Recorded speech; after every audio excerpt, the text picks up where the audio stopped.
Hi friends, welcome to my channel. I'm Arpita Karwa and I'm hoping that if you have clicked to watch this video, you must be feeling yourself as an average student. You must have that feeling that you are an average student and it is difficult for you to qualify a competitive exam like UGC NET.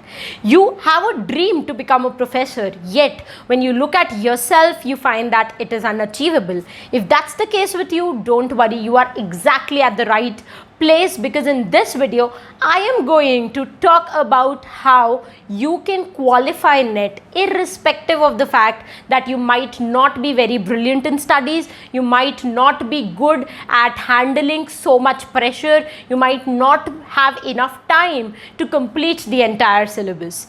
But before I walk into the video, I would talk about a small anecdote from my life. When I was a kid, even I had this feeling that I'm very average. But later on, as I grew up, I took literature and I started preparing for NET. I somehow realized the fact that this is how I am perceiving myself. It's not that I am average. I have labeled myself as average. I might label Jim Quick or maybe Oscar Wilde or great scientists like Albert Einstein as average. I can label them in my mind, just like I can label Albert Einstein as average. I can also label myself as average. And when I realized this fact, I found out that I have the potential to become a topper in university, to crack UGC NET in first attempt. And I'm telling you that by using the tips that I'm going to give in this video, even you can break that shackle and you can think and start believing that you can qualify this exam irrespective of what you have been achieving in your life. So make sure you take this statement before we move into the video,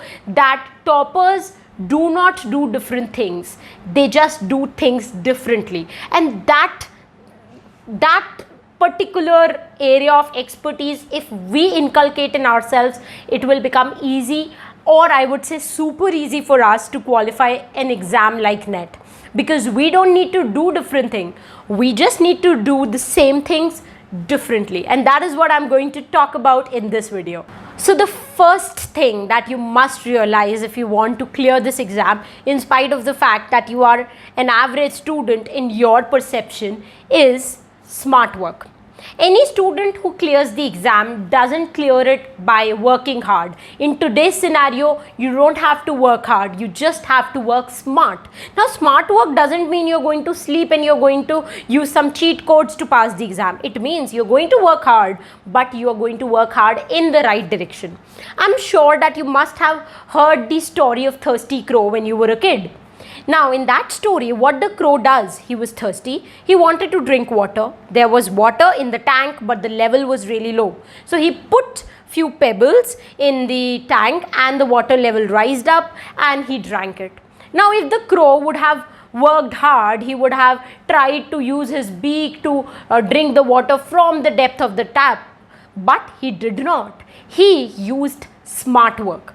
Similarly, you have to work smartly in order to crack the exam. The crow wasn't a very intelligent bird. Similarly, you might not be the most intelligent person on this earth, yet you know how to work smart and you can crack the exam.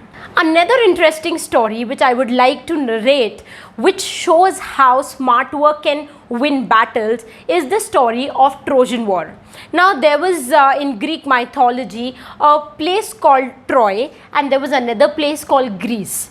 Now, the king of Troy, he abducted the queen of Greece and took that queen to his city.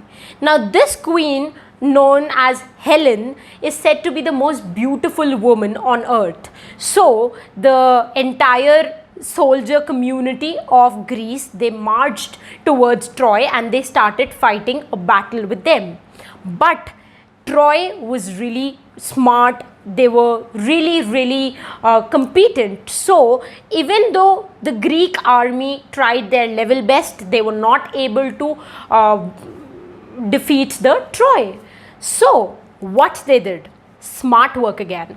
They created a giant horse in which all the soldiers hide themselves, and they put the giant horse in front of the gate of Troy. So when the Trojan soldiers, they came outside, they saw that there was no Greek army, and they started believing that the Greek soldiers might have accepted their defeat and might have returned to their home ground. So they took that horse inside their city and they started celebrating their victory. Now when all these soldiers in Troy slept, the Greek soldiers came out of the horse, that giant wooden horse, and they burnt the entire city of Troy, and that is how they won. So what they did not win by hard work, they win by smart work. They knew how to play with the minds of the opposite party, and that is how they won. So the same thing you have to apply in your studies.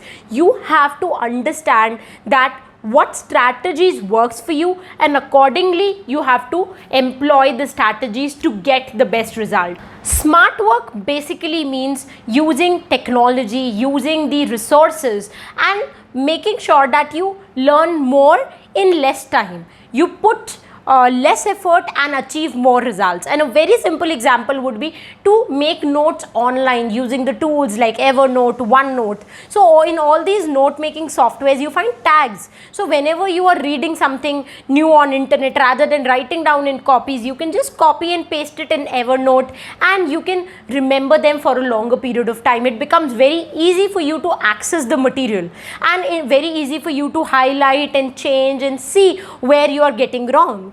Now, moving on to the next point. The next point is take one step at a time. I know average students feel as if their brain is not so great, and when they look at the syllabus they get disheartened. एक तो दिमाग की कमी, ऊपर से syllabus इतना बड़ा. So they find that okay, ये तो हमसे ना हो पाएगा.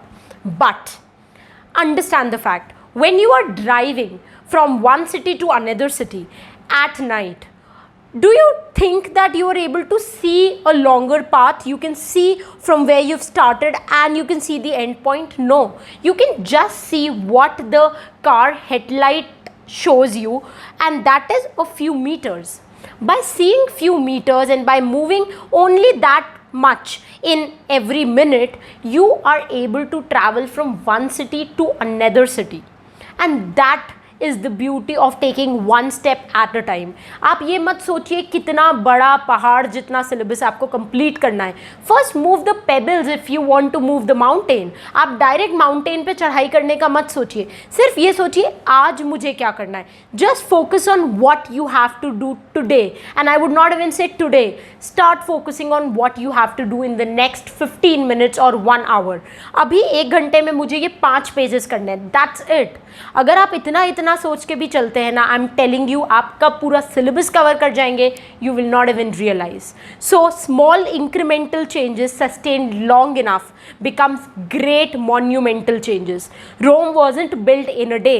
धीरे धीरे करते करते कब वो इतना सुंदर इमारत बन जाता है पता ही नहीं चलता है. वैसे ही धीरे धीरे one step at a time लेते लेते कब आप पूरा सिलेबस कवर कर लेंगे, you will not know. So rather than just looking at the syllabus and getting disheartened, it's better to only focus at one thing at a time. Last but not the least, what separates an average mind from a topper is that toppers are really consistent. It's not that they are given with some great superpowers. They know how to stick to the timetable, and that is where you find yourself lagging behind and they are able to achieve the goal in front of your eyes. So if you can develop consistency in yourself, I'm telling you, no one can stop you from becoming a topper. And what is consistency? Consistency is basically the dedication to do things every day, and it is the hallmark of greatness. Michael Jackson, the great dancer, when he was asked that how he became such a great dancer, he only said one sentence, that I pledged not to sleep before learning a dance move every day. So he would not sleep before he would learn one new dance move every day, and that is the reason why he became what he is known for today. The same thing was said by Zakir Hussain, the great tabla player. Zakir Hussain said that if I don't practice for one day, I can see the difference. If I don't practice for 1 week, my family can see the difference. And if I don't play for 1 month, if I don't practice for 1 month, the entire audience can see the difference in my performance. Great people like Zakir Hussain, who have practiced for like 30-40 years constantly, they say that they have to be consistent in their practice, or else their command over their skills get reduced. So who are we in front of them? So make sure you are consistent in your preparation, and by being consistent you stick to the timetable, and I'm sure that you're going to achieve your dream. So with that note, I would like to take your leave. Don't forget to subscribe to the channel. Some really amazing videos are on your way. Also, make sure you visit our website arpitakarwa.com and check out the online course we are offering for UGC NET aspirants. Apart from that, social media is where we post all the recent UGC NET updates related to exam notification, exam dates, admit form. So make sure you like and follow us on Instagram, on Facebook and on Telegram, so that you don't miss out on any of these updates. So with that note, I'm signing off for the day. We'll meet you very soon in the next video lecture. Till the time we meet next, happy learning, keep loving literature, and stay tuned to arpitakarwa.com.